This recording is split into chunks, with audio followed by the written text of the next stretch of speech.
gabi kaninyong tanan. Kayong manlingkod. Mga kaisunan kong Dabawenyo, ladies and gentlemen, mga kababayan, Assalamualaikum warahmatullahi wabarakatuh. Madayaw, maayong adlaw, kanikin na dumalo sa inyong 39th anniversary. Sabi yan, sa akin na lang, sa akin.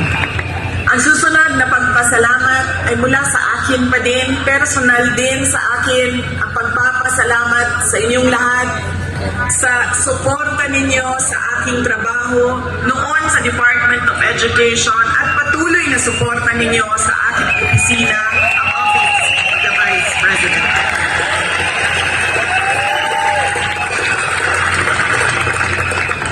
At ang huling pagpapasalamat ay mula po sa aming pamilya, ang pamilya Duterte.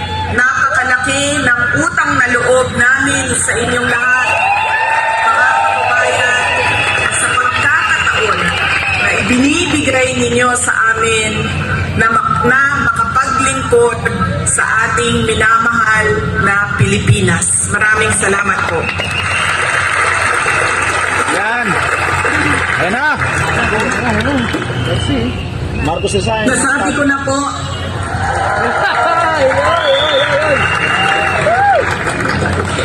unahin ko po muna ang mga naririnig ko. Narinig ko din na nasabi ng membro ng Kingdom of Jesus Christ na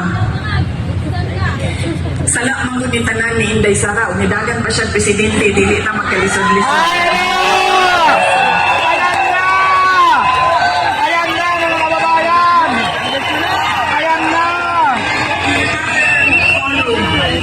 I will thoroughly explain myself kung bakit ganon ang nangyari at ganon ang desisyon ko. Pero sa ngayon, hinihingi ko lang ang patawad ninyo na nagkamali ako. Yun!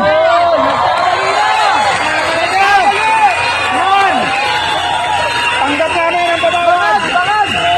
Kamali ako sa paghingi ng tulong at suporta nyo para kay Pangulong Bongbong Marcos. Yes! Yes! Yes! Ayan na! Ayan na! Ayan na! Sinabi din! The mistaken belief that we work together on the platform of unity and continuity. Nagkamali ako, kaya hinihingi ko ang patawad ninyo. Nabudol ang lahat! Lari ka na, Marcos Design! Hashtag nila dyan, guys! You know, this has been going on for 9 days. Ang assault sa inyong Kingdom Nation. At I could not come earlier dahil meron ding atake sa opisina ng pangalawang Pangulo. At hindi ko maiwanan ang aking mga kasamahan doon sa Office of the Vice President. But always remember na wala man ako lagi sa mga masasayang araw ninyo, pero nandito ako lagi sa inyong palungkutan. Lari na! Ayan na!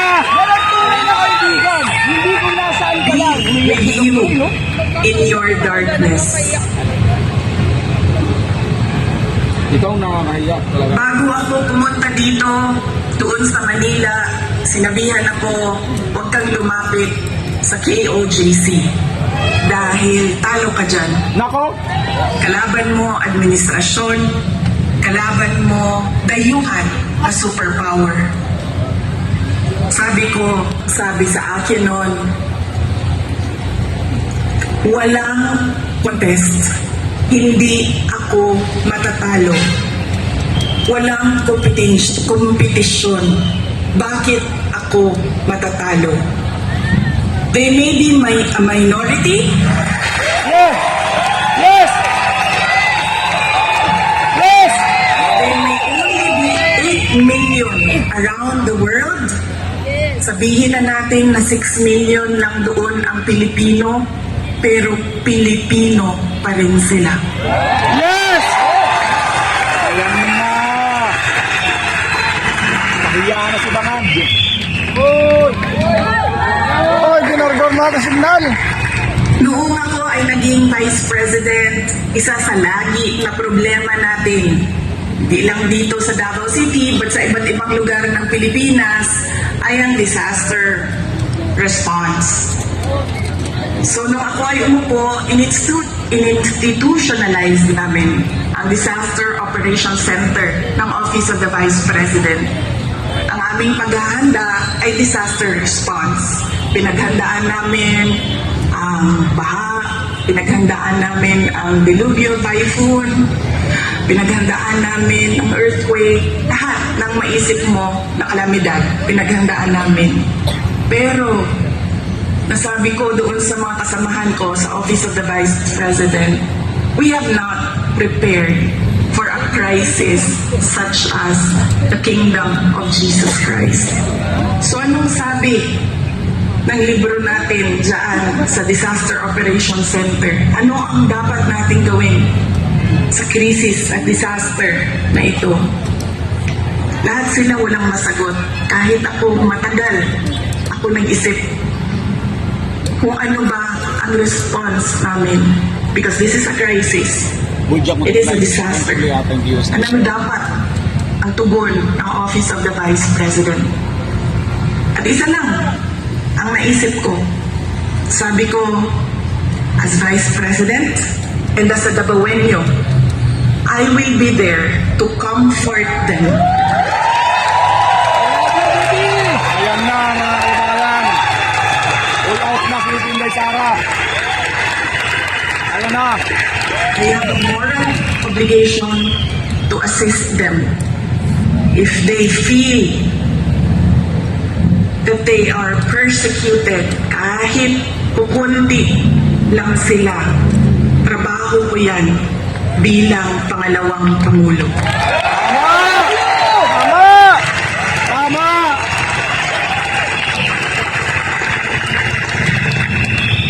Doon din sa amin, sa Office of the Vice President, sabi nung isang kasamahan namin, doon sa Yusek namin, sabi niya, Yusek, ano bang Ginargor. gusto natin bumili ng legit plan? Meron pang legit plan. Volume. At ayaw natin ng legit plan, gusto natin ng ice cream. Nakakabili tayo ng ice cream. Sabi ko, ito personal ko na experience. Kaibigan ko, 47 years old. Sumakit lang ang likod. Anong sabi ng doktor? It's cancer of the